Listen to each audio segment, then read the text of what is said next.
ईद में गले मिलना कैसा? ईद की नमाज के बाद गले मिलने का सुन्नत तरीका क्या है? क्या एक बार मिलना है या 3 बार? अफजल राजा, ईद के दिन गले मिलना सुन्नत से साबित नहीं है, इस रस्म को तर्क कर देना चाहिए। इसकी वजह से बहुत टेंशन होने लगी है, ईद मनाना मुश्किल हो जाता है। बंदा निकला और बहुत हज़ारों का मजमा आगे खड़ा हुआ है, इमाम साहब से ईद मिलेंगे, तो इमाम साहब दुनिया में किसी से मिलने के लायक नहीं रहते। तो इसलिए जो चीज़ शरीयत में नहीं है उसका इजाफा नहीं करना चाहिए। बस मुसाफा कर लें, ईद मुबारक कह दें, दुआएं दे दें और पतली गली से निकल लें।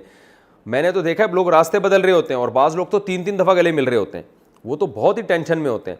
अब आप गली में जा रहे हो, आगे से 10 आदमी आ रहे हैं, ओ भाई आदमी कहते हैं हर एक से 3-3 दफ़ा मिलो, तो 10 को 3 से ज़रब ने 30 दफ़ा, तो 30 दफ़ा जब आप उससे गले मिले, फिर आगे 5 आदमी आ रहे हैं, तो 5 3 15 वो हो गए, फिर तो थोड़े यानी एक इतनी टेंशन होती है। आदमी कहता है यार मैं अगर गला घर में रख के आता या उसकी ईद मिलने के लिए कोई अलग से गला बनवा लेता तो ज़्यादा अच्छा होता। तो जो शरीयत में नहीं है वो ना करें, अपने ऊपर खामखा की पाबंदियाँ ना लगवाएं।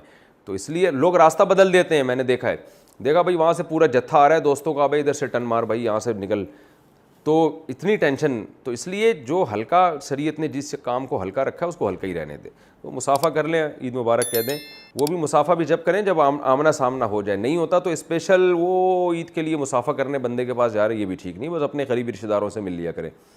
अच्छा भाई, औरत घर पर ईद की नमाज़ क्या पढ़ सकती है? क्या औरत घर पर ईद की नमाज़ पढ़नी चाहिए? अगर हाँ तो इसका क्या तरीका है? तहजीब अनवर, उत्तर प्रदेश। नहीं जी, औरत ईद की नमाज़ घर पे नहीं पढ़ सकती। ईद की नमाज़ अगर पढ़नी हो तो ईदगाह में जहाँ भी जमात हो रही है वहाँ शिरकत करना ज़रूरी है।